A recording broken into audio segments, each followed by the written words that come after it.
This is Jaden's Videos, and I am here to do a review on the new for 2023 Last Straw House of the Scarecrow Lemax Spooky Town Village Building.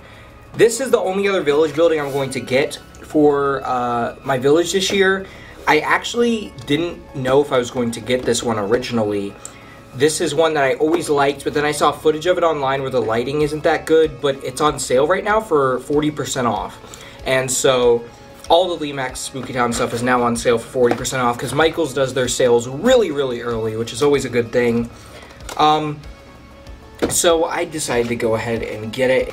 It is a Scarecrow house, and if you know me, I love the farm type stuff. I love the classic Halloween type stuff, and actually surprisingly, I don't have a lot of the farm type things for Spooky Town. I don't know, that I just never got them when they made them. They don't make them too often, but when they do, I just never got around to getting them. But what is this? This is very weird and different. So this is just an interior lit building. This isn't like the Full Moon Diner, which I reviewed, which has a lot of stuff going for it.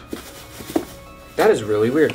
I guess that's their new light this year for, or maybe they've done it in the past, because I guess this is a battery operated building, which is really weird. I've never seen that for an interior lit one.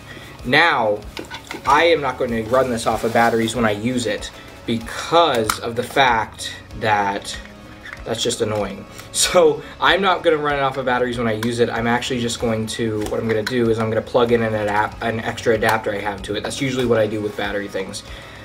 That's very weird that this one's a battery though, but basically this is the light.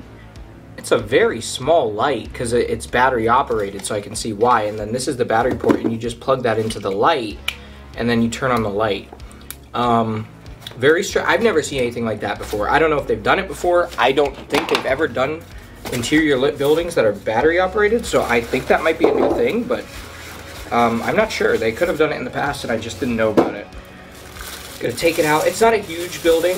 It's bigger than, originally I thought this was gonna be one of the smaller sized ones, because there's two others this year that are around the same price range. They're $10 cheaper. It's the Skeleton Cottage. Actually, there's three others: the Skeleton Cottage, Ghost Cottage, and Witch Cottage, which are very small buildings that are battery operated.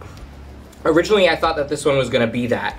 I thought it was gonna be one of the super small battery operated ones, but it's not. It's actually a normal sized house. Now, it's not a big house, as you can see. It's not massive.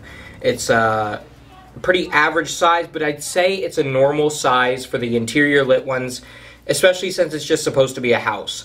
But I really like the look of it. It looks awesome. I love the whole Scarecrow aesthetic. Like I said, I love that. You've got a barrel on top. I don't know if that's waiting to fall on someone's head or something. There's a crow's nest on the top. There's a lot of details that you don't notice in the store. There's a generator on the side. Looks very farm-like. You've got all the pumpkins everywhere. There's hay bales, all sorts of stuff. The porch looks really nice. There's actually a lantern hanging there.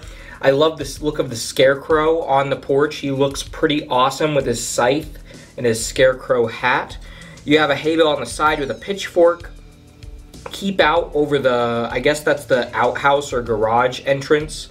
And then you have, one of the coolest things is the big pumpkin hanging from the rope, which I would assume is there to fall on someone if they try to enter.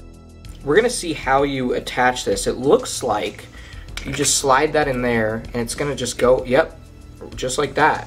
It's not very bright at all. It's one of the dimmest Lemax lights I think I've ever seen. That's a bit of a problem. However, at the same time, it doesn't seep through, which is what I was worried about. Overall, though, I really like this building. If you were paying original price for it, I don't think it's worth it. I think they really need to go down on their prices for the Michael stuff. Lemax prices in general are usually fine. If you get this stuff on a site online or anything, the Lemax prices are usually fine.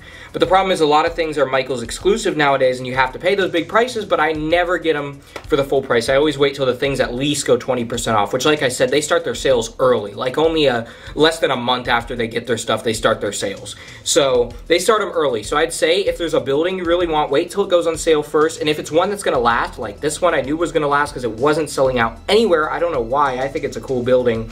But it wasn't selling out anywhere. I knew it was going to last because there's been tons of them in stock ever since July. I decided to wait until it went 40% off to really commit to it, and I'm glad because I think it's worth that price and it's really cool. So if you like this one, I highly recommend you go out and get it. It's not selling well. I'm not sure why. I don't know. Usually people gravitate towards the farm type classic Halloween stuff. This one's not doing it for people, and I don't really know why, but I really like it, and I highly recommend this one. If you want it, of course, if you wanted a different light in there, if it's not bright enough for your liking, you could always put a regular bulb in there, and that'll solve that issue. I hope you all enjoyed this review. Remember that here lies Halloween.